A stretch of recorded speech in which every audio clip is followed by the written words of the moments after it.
அன்புள்ள நதீராவுக்கு அன்புடன் ஹிஷாம் எழுதி கொள்ளும் மடல். இத்துடன் 3வது மடல் இது. நலம் நலமறிய ஆவல். இறைவனின் உதவியினாலும் உனது துவாபுரத்தினாலும் நான் இங்கு நலமாக இருக்கிறேன் நதீரா.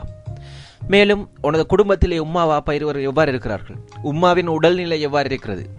உம்மாவை நலம் கேட்டதாக கூறிக்கொள், நன்றாக கவனித்துக்கொள். பாப்பாவின் வியாபாரம் எவ்வாறு இருக்கிறது நதீரா? பாப்பாவையும் நன்றாக கவனித்துக்கொள், அவருக்கும் சலாம் சொன்னதாக கூறிக்கொள்.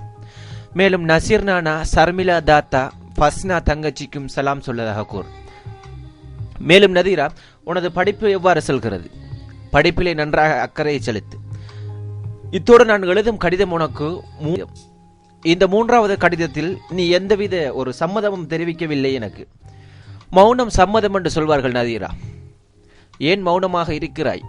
எந்த ஒரு பதிலும் இல்லாமல் நான் காத்துக்கொண்டே இருக்கிறேன் உனக்காக. உனது மௌனத்தை நாம் சம்மதமாக எடுத்துக்கொள்ளவா, அல்லது என் காதல் பொய் என்று எடுத்துக்கொள்ளவா? எனக்கு தெரியவில்லை நதீரா. பல கற்பனையோடு வாழ்ந்து வருகிறேன் உன்னை பார்த்த அந்த நாள் முதல். இந்த 20 வருடங்களிலே எனக்கு கிடைக்காத ஒரு உணர்வு, ஒரு சந்தோஷம், ஒரு வேறொரு உலகத்தை நான் உன்னை பார்த்த அந்த 5 நிமிடங்களிலே பெற்றேன் நதீரா. எனது நண்பர்கள் கூட எனக்கு பல தடவை கேலியாக சொல்வார்கள், கடலிலே விழுந்தவன் முத்தெடுப்பான், காதலில் விழுந்தவன் பிச்சை எடுப்பான் என்று. இது நடந்து விடுமோ என்ற ஒரு பயத்தோடு இருக்கிறேன் நதீரா. இதற்கு நீ சொல்ல போகும் பதில் எனக்காக நான் காத்து கொண்டிருப்பேன். உனக்காக என்ன சொல்ல போகிறாய் நதீரா? பல தடவை உனது வீட்டுக்கு வருவதற்கு நான் முயற்சிகள் செய்தேன். ஆனாலும் கூட எனக்கு சில தவிர்க்க முடியாத காரணங்களினால் உனது வீட்டுக்கு வருவது மிகவும் ஒரு தடையாக இருந்தது. மேலும் நதீரா, பல தடவை உனக்கு தொலைபேசி மூலமாகவும் நான் அழைப்புதல் ஏற்படுத்தியிருந்தேன். அங்கேயும் கூட நீ மௌனமாக இருந்தாய். வாய்க்குள்ள என்ன கொழுக்கட்டையா வைத்திருந்த நதீரா, வாயை துறந்து பேசுவதற்கு என்ன? இவ்வாறு கூட எனக்கு கொஞ்சம் நகைச்சுவை கேட்க தோன்கிறது. ஒன்று மட்டும் புரிந்து கொள்ள வேண்டும் நதீரா, நாம் யாரை நேசிக்கிறோம் என்பது முக்கியமல்ல, நம்மை யார் நேசிக்கிறார்கள் என்பதுதான் இந்த இடத்தில் ஒரு முக்கியம். படித்தவள்ளி நதீரா, விரைவிலே புரிந்து கொள்வாய். எனது காதல் உனக்கு நகைச்சுவையாக இருக்கிறதா, அல்லது நீ காதலிக்கிறியா, அல்லது என்னை காதலிப்பது போன்று நடித்துக் கொண்டிருக்கிறாயா? ஏதாவது ஒரு முடிவை சொல். உனக்காக காத்திருப்பேன் உன் நண்பன், உன் அன்பு காதலன்.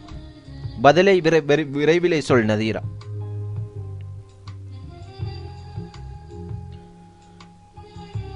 வாழ்க்கையிலே பல மாற்றங்கள் கண்டது உன்னால்.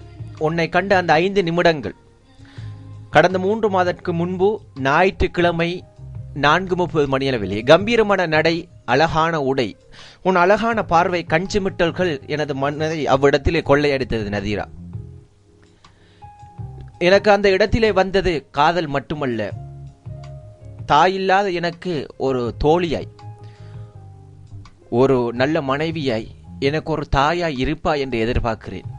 பதில் கடிதம் எழுது, உனக்காக காத்திருப்பேன். மீண்டும் சந்திப்போம் நதீரா. 4வது கடிதத்தை தொடர்ச்சியாக நான் கடிதம் எழுதுவேன் உனக்கு. எனக்காக நீ பதில் எழுது. உனது பதிலுக்காய் நான் காத்து கொண்டிருப்பேன். உனது அன்புள்ள ஹிஷாம். சந்திப்போம் 4வது கடிதத்தில். இப்படிக்கு அன்புடன் ஹிஷாம்.